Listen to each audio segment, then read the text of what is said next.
Capítulo 81. Los GAL, guerra sucia en democracia. Hay historias que no encajan con la versión oficial de un país. Historias que quedan en los márgenes, incómodas, difíciles de explicar. Y luego están aquellas que revelan hasta qué punto un Estado puede cruzar sus propios límites. Hoy, en Códice Siniestro, nos adentramos en uno de los episodios más oscuros de la historia reciente de España, los GAL. Para entender lo que fueron los GAL, hay que situarse en el contexto de principios de los años 80. España era una democracia joven, todavía construyéndose tras la dictadura franquista. Pero esa transición convivía con una amenaza constante, la violencia de ETA, que en aquellos años mantenía una intensa campaña de atentados. Asesinatos selectivos, coches bomba, secuestros. La presión social y política era enorme. La sensación de inseguridad se extendía, y el Estado se veía incapaz de frenar completamente la actividad de la organización. En ese clima, surgió una idea que marcaría un antes y un después: combatir el terrorismo utilizando métodos ilegales. Los GAL comenzaron a operar en 1983.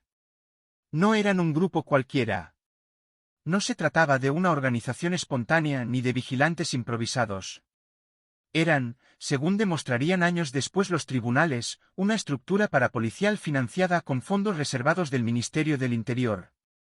Su objetivo era claro: atacar a miembros de ETA, especialmente aquellos que se encontraban en el sur de Francia, donde las autoridades francesas habían sido durante años relativamente permisivas con su presencia. Pero la forma de actuar de los GAL rompía completamente con el Estado de Derecho.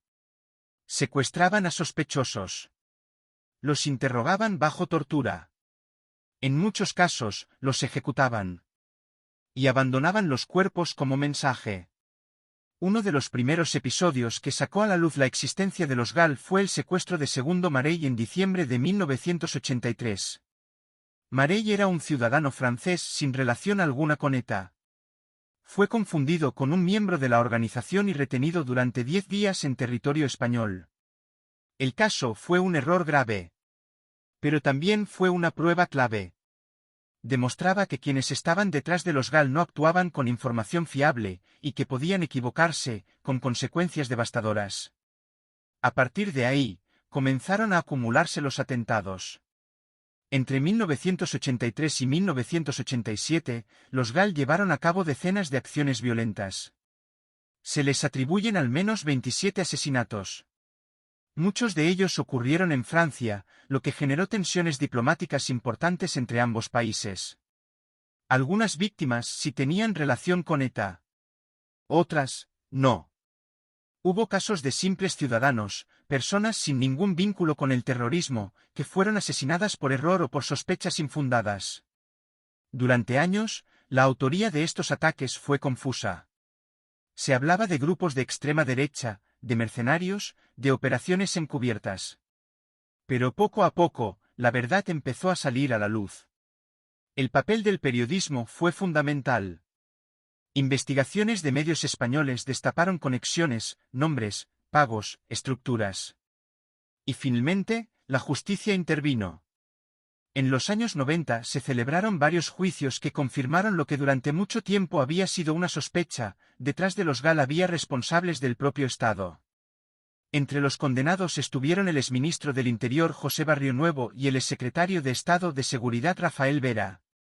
Ambos fueron considerados responsables de la financiación y coordinación de estas actividades ilegales. Las sentencias establecieron que se habían utilizado fondos públicos para organizar secuestros y asesinatos. Es decir, dinero del Estado empleado en acciones fuera de la ley.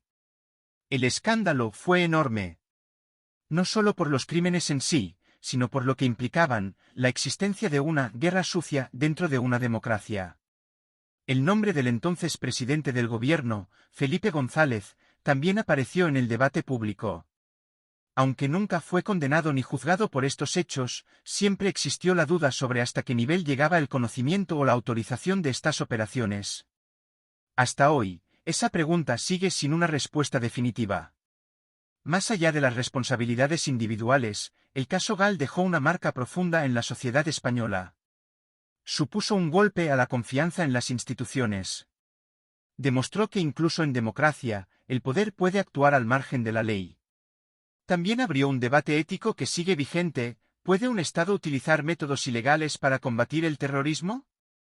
¿Es justificable la violencia cuando se ejerce en nombre de la seguridad? Para algunos, los GAL fueron una reacción desesperada ante una situación límite. Para otros, una traición a los principios fundamentales del Estado de Derecho. Lo cierto es que su existencia está documentada, juzgada y condenada. No es teoría, ni conspiración. Es un hecho histórico. Los GAL dejaron tras de sí víctimas, familias rotas y una sombra difícil de borrar. Pero también dejaron una lección. Una lección sobre los límites del poder. Sobre las consecuencias de actuar fuera de la ley. Y sobre lo fácil que es justificar lo injustificable cuando el miedo domina. Recordar este episodio no es solo mirar al pasado. Es entender cómo funcionan las decisiones en momentos de crisis. Y reconocer que la democracia no solo se mide por sus leyes, sino por cómo decide aplicarlas. Porque cuando un Estado adopta las mismas tácticas que combate, la línea entre justicia y venganza deja de ser clara. Y es precisamente en ese punto donde comienzan las historias más oscuras. Este fue Capítulo 81: Los GAL, Guerra Sucia en Democracia. Si te ha gustado, no olvides suscribirte para llegar a más gente.